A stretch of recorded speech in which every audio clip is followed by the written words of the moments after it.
सय थुङ्गा फुलका हामी एउटै माला नेपाली, सार्वभौम भई फैलिएका मेची महाकाली।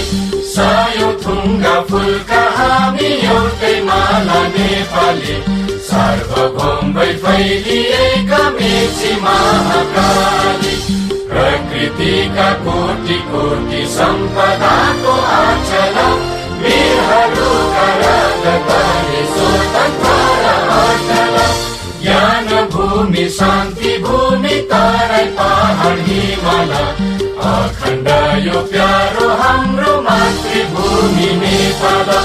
बहुजाति भाषा धर्म संस्कृति छन् विशाल, अग्रगामी